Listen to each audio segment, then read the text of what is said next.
decision made by all of us. I think we need a motion. Yeah, I think we need a motion to approve the contract, if I may. I move to approve the, Sanj, can you tell me what the name of it is? I'm sorry.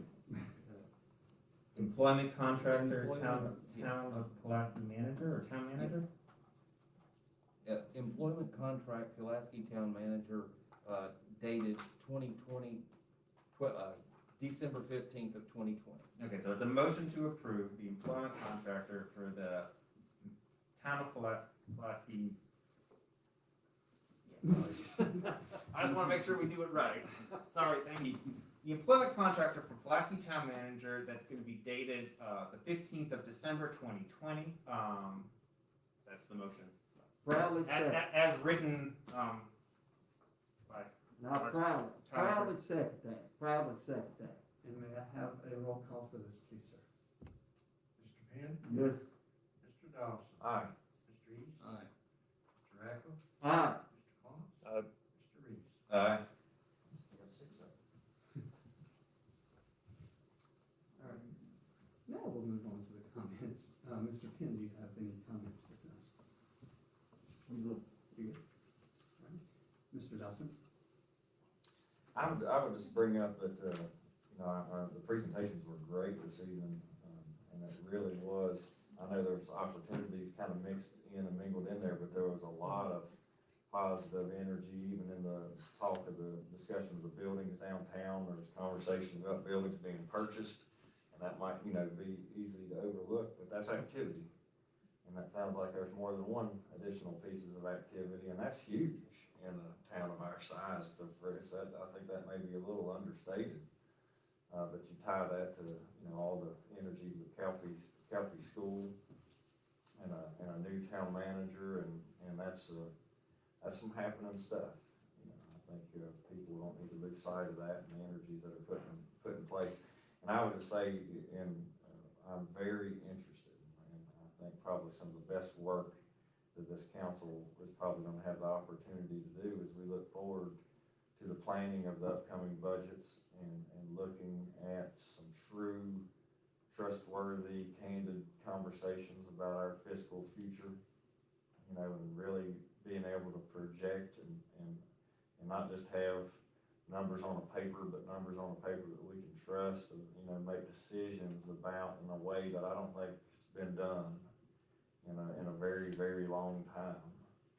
And, can actually set what we have a comprehensive plan that's a whole bunch of words. And we've never, at least in the time that I've been here, have had a true perspective of what we were trying to accomplish financially, or whether we had a lot of thoughts and hopes and dreams, as Darlene brought up. There's, lots of things that have been presented, say, hey, look at this. We can do this, but there's never been a true plan. And that's probably the most exciting thing that could happen to this town, is if we as a group, can actually, a group of 6 set a true plan that's actually workable and know what we're trying to accomplish. That's probably the most important thing we have going as we move forward. That's all I got.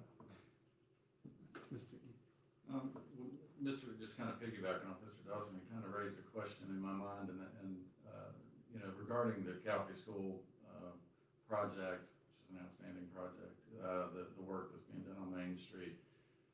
Is that present? Is that information? For instance, Calfee School, they've got preliminary plans and goals and stuff. Is that stuff available on our website by way of a link? Can we establish maybe some inexpensive template attached to our website that would basically take somebody visiting to that page where they can see what's going on with the Calfee School, that they can see what's going on with the Main Street facade program. I think it because we are doing a lot, and I don't know that it's always visible to the general public. I don't think we have those now, but we can certainly look at including those. It seems like In with the George. future, with the permission, of the Sure. organization, Yeah. and what they need to do is probably put it on a their own website or Facebook page, and then we can do links that make it very, very easy. But I'll certainly be happy to look into it, because I think we are doing a lot. I think we've tried to, in the weekly reports that we send to the council, let you know all of the activity, which are oftentimes baby steps that get us to the big Sure. things. Yeah. But I do think that some of these projects, because they take a long time, people forget, or they think something has happened, or they think nothing is happening, when in fact there may be a lot going on. So Sure. if you all will identify, either individually or at meetings like this, certain activities or projects that you'd like to see highlighted this way, we can certainly add them. That's not a problem. I'm just visualizing it from a standpoint, if I were just somebody looking at a town for the first time and navigating their website, it would be really neat to be able to go over and say, oh, well, look what they're doing with this Well, and we training are center. revamping the town's website. I've been particularly interested in where we position things and how we get people's attention. And so we're doing a lot of reorganizing of that Jordan is working on, and I'm looking at it, and I've asked Brady with a fresh set of eyes to also look at it, because sometimes you've done something for a while and you're comfortable with it, you don't necessarily see it as a stranger coming in, but good point. Thank you, that's all. Mr. Ratcliffe. Real quick, I wanna thank Ms. Burcham for coming on board. The work that you have already done with this council working with you is just, it has amazed me, so I'm looking forward for the next 2 years. I think you got a really good group of guys here to work with. Congratulations, and a couple things, but I'll take it up in January. Been here too long tonight. Mr. Cox. And Mr. Reese. I just want to reiterate everybody saying thank you to Ms. Bertram for agreeing to join us. I know we're all very appreciative of the work you've done, and I've heard from staff about how excited they are to work with you. Not always easy, but that there is the chance to do things and change things that they wanted to do, and having that opportunity. And I hope that we can keep that momentum going, because I know, I don't know if this was said, I think you probably said it, that we have a lot of really creative and, really enthusiastic staff members who go above and beyond, and I want to make sure that they, get the chance to do everything that they can do, and I hope that we can keep that momentum going. Very good point. I'd like to move on to the manager's report. I wanted just to mention to you that we've been getting ready since yesterday for whatever is going to fall out of the sky, starting from, I think, midnight tonight until midnight on Wednesday. That forecast keeps changing, but I can assure you, and you made the comment when we were doing the award ceremony, that one of our guys was coated in mud because he was out there getting some of our snow plows and other things ready. But we are ready for that. Hopefully it won't be a big event, but your staff is working to make sure that we have the best response possible.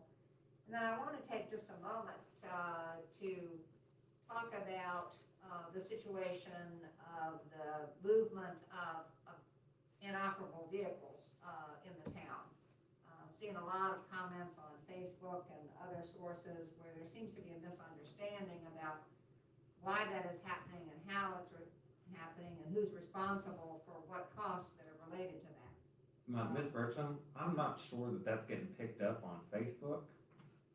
So do you want to come up to the microphone so that everybody can be sure to hear you?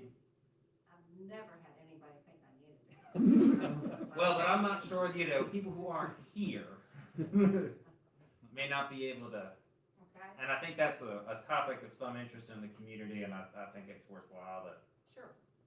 thank you. As I was saying, I think there's some misunderstanding or perhaps misinformation about why inoperable vehicles are being moved through the town and what the impact of that is going to be. The council, several months ago now, approved an inoperable vehicle ordinance.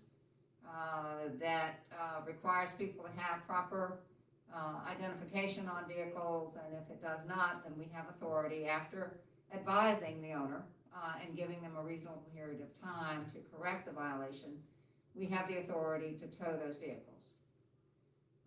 And we have in fact notified the property owner at both the location on Route 11 as well as the one on Bob White Boulevard that those vehicles are in violation of the town code. When we started moving vehicles from the Route 11 location, and they were towed at no expense to the town, the expense for towing must be paid for by the owner when he retrieves his vehicle. When we started towing those vehicles with a local tower, the owner of those vehicles chose to put them at Bob White Boulevard. That was not the town's desire at all. In fact, we understood that he might have property elsewhere that was properly zoned for a junkyard. And the definition of a junkyard is 5 or more inoperable vehicles, and neither site, the one on Route 11 nor the one on Bob White Boulevard, qualifies, because both are zone B1, and that's not allowed in that zone even by a special exception. So the zoning administrator did in fact issue a zoning violation for the Bob White Boulevard property. That decision was appealed by the property owner to the Board of Zoning Appeals, which is a citizen group appointed by, in this case, the circuit court judge. And that group, on December the 3rd, unanimously voted to uphold the decision of the zoning administrator. So the town will continue to tow vehicles under its inoperable vehicle ordinance. We are towing more vehicles than just those that are located at that location. People are taking notice, and they are either taking care of their own automobiles, or they're seeing that they're removed from the site of public in our community. So I think it's a very good ordinance. It's one that will help us to, over time, improve the appearance of our community. It's unfortunate that some people choose not to take the right road, to correct the problem, but rather exacerbate the problem. But I did want the public to understand that this has been at no expense to the town, and that we are merely making sure that the ordinance as it relates to inoperable vehicles is in fact enforced in our town. And Mr. Mayor, that's all I have for this evening. I would just say I hope everyone has a very safe, peaceful, restful, and healthy holiday season, and that the snow stays away from us to the extent that it can. You going to see the grandkid? Mayor, I think we want to cancel the first January meeting as well. Did you get that, David? Yes. First January, you need a motion for that. You need a motion. I think it needs an action council. Okay, so, That was a motion. Okay, second. and can I get a roll call, please? Yes, sir. Mr. Penn? Yes. Mr. Dawson? Aye. Mr. East? Aye. Mr. Radford? Aye. Mr. Long? Okay, with that, our reminder of our future council meeting will be January 19th, 2021. Will be a council work session. Closed session will begin at 5 p.m. Public session will begin at 6 in this town council chambers. And if that's, can I get a motion? Motion to adjourn. Second. And all in favor? Aye.